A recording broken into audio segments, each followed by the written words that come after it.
Okay, we return here with Deng, our feminist icon who has been rehabilitated in the late 1970s under the auspices of Deng Xiaoping. Now, when we left her, she was being held captive in Nanjing in the 1930s by the Kuomintang. She escapes, and eventually she joins the rest of the revolutionaries in Yan'an. But she was soon in political trouble there as well. Her fiction explored the frustration of women with sexism and constraints in dealing with revolutionary men.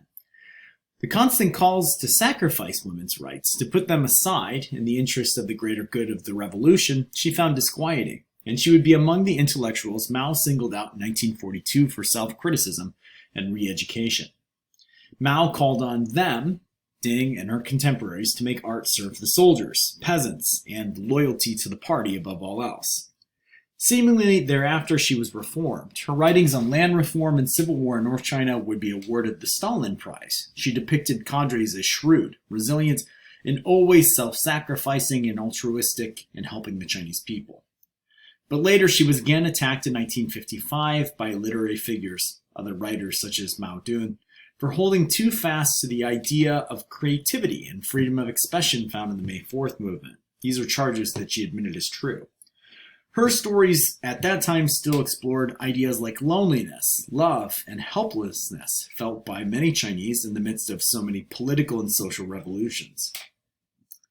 Still, even after admitting these charges, she found the courage to speak out again during the 100 Flowers campaign and call for the government to loosen its restrictions on literature and art.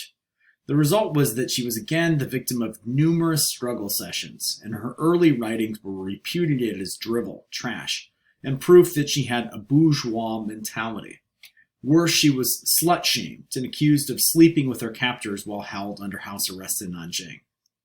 This time she stood firm and refused to admit any wrongdoing or betrayal of the party, likely realizing in this case it would do her no good.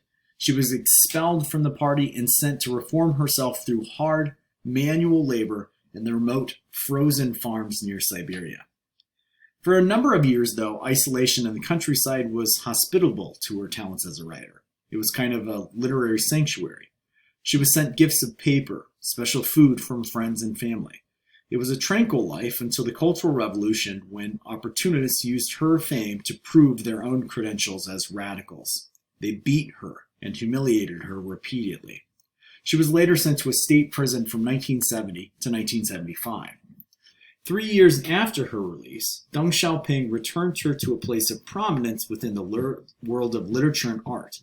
She would be given permission to travel to the United States and other countries to participate in a series of high-profile literary events with Chinese writers from Hong Kong and Taiwan.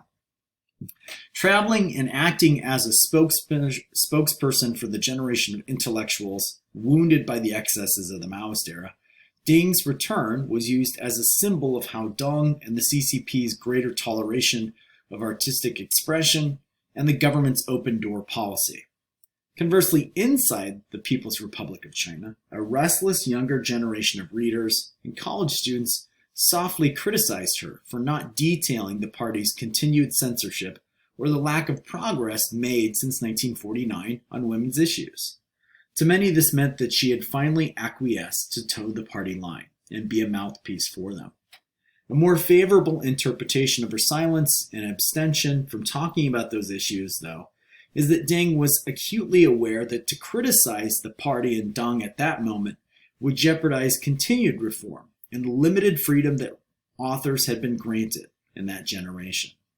Rather, in later years, it might be argued she believed the CCP and liberals within, liberal elements, more or less, needed encouragement and rewards, that reforms would win them respect and admiration from the people, not unleash a flood of criticism that they could fear would undermine unity, the party's hold on power, and risk enabling conservatives within the party to supersede them in power and decision-making.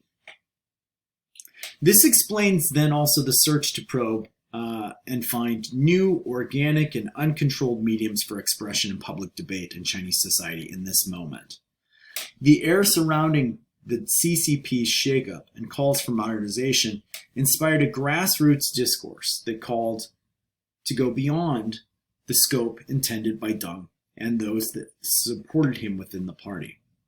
Wall posters written by residents of Beijing began popping up along a wall near a frequented bus stop on Xidan Street in the early months of 1978.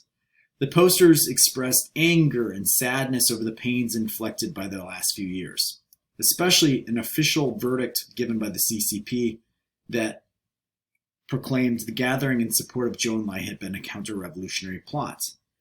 Posters later would also support Deng and the calls for modernization and talk about the need to improve education, raise the standard of living for workers, and grant greater freedom to the people in areas such as social relations that might strengthen the nation. The most famous, though, of these posters would be issued by a young electrician known as Wei Jingsheng, pictured here, in December of 1978, and it would be called the Fifth Modernization. In it, Wei called for democracy as integral to the nation's future. The area soon became known as Democracy Wall, where the people were posting these posters on Xidan Street, and daily people from across the city flocked there to see what new ideas and stories had been posted. Off the wall, underground magazines and literary journals at that time were also flourishing, seemingly tolerated by the new liberal climate ushered in by Deng Xiaoping. But the posters and underground literature soon took aim at the CCP and Deng itself. Already ambivalent about the Democracy Wall movement, Deng returned from a celebrated trip to the United States in the spring of 1979 and incited a crackdown. Wei Jingsheng was jailed and eventually sentenced to 14 years in prison. The wall on Xidan Street was leveled so that people couldn't post there anymore. And the authors of the handwritten posters were instead invited to continue this public forum, but to do so inside Rutan Park, or the Sun Park, a spot where they would have to register when entering the park and would much more easily be surveilled by police. Not surprisingly, the Democracy Wall movement and this practice of posting wall posters touching on all range of subjects inside Chinese life and its past soon petered out. Wei's call for democracy and greater political liberalization made him a hero to many youth and dissidents, and especially returning students and professionals who had gone abroad to Japan, Europe, and the United States in the late 1970s and early 1980s.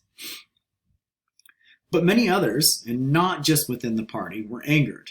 Many Chinese dismissed him as parroting Western ideas and acting unwittingly as an agent of foreign imperialism.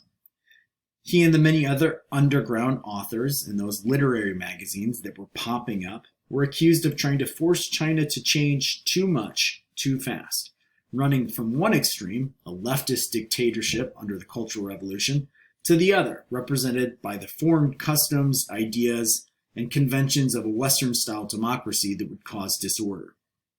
On the other end, though, Wei's supporters and many youth were tired of the CCP expecting all media, scholarship, and culture to simply function as mouthpieces for government slogans and ideas. Of course, then, historians ask the question of in what ways did this brief era of freer expression and economic reform compare to the Hundred Flowers? One historian emphasizes that Deng and the liberals within the CCP most likely encouraged the Democracy Wall movement and relaxation of controls to show that Hua Guofeng and other people loyal to Mao and his ideas were incapable of handling such a diverse and newly aspiring desires of a society that wanted to change, to modernize, and to be more open. A second interpretation counters that by saying Deng had won permission from conservatives in the CCP to pursue reform and loosen control, but he, like Mao with the Hundred Flowers, was surprised when all of this freer expression was turned to criticize and challenge the government. And this eventually allowed those conservatives to push Deng and the other reformers to institute a crackdown to silence these protests. A third interpretation asks whether or not this was just simply a continuation of politics begun in the Maoist era. Was this a routine purging of counter-revolutionaries that the party thought was necessary before launching major changes? Basically, must all the potentially dissident elements in society be destroyed or found out by them unleashing their protests before the party could pursue necessary changes? Was it a way to ensure loyalty and prevent the reforms from unleashing currents that went beyond the intent and aims of the CCP? A last question kind of supersedes these things, and it goes more to something that historians study not just with China in the 20th century, but with other communist states. And it's known as the Leninist controversy. And it's kind of a chicken or the egg question. And it is democracy a result of social development? Meaning, is areas of the world in which democracy has taken place, like the United States or in Western Europe, is that something that's come from the high degree of social development, wealth, education, and other things like free speech and freer cultural expression? Is that something that makes a political democracy work? They're necessary conditions before it can become in place. Or is it the other way around? Do you have to have things like free speech, a free press, information, religious freedom, academic freedom, in order to have a highly developed social society and eventually a political society as well? Which is the one that begets the other? That is in essence the question that people ask when looking at the dynamic situation in the late 1970s and early 1980s of China and Deng Xiaoping's new relationship. Was Deng right in seeing that perhaps China wasn't ready for a full-on democracy or even desiring of it because in terms of social development, it still had very far to go down the road of modernization? Or was it the opposite? Did he intend to stifle all these things because he wanted to keep the party in control of China's social development? Okay, it's a huge open-ended question that probably doesn't have a clear-cut answer. I hope you all were able to follow this lesson. I hope that you're having a good week in terms of your studies and that you're someplace safe. If you have questions and need help with assignments, we have one more exam to go. Try and stay along with these videos and keep up with the modules as best you can. And if you need extensions, please go ahead and send me messages. Okay? Talk to you all next time.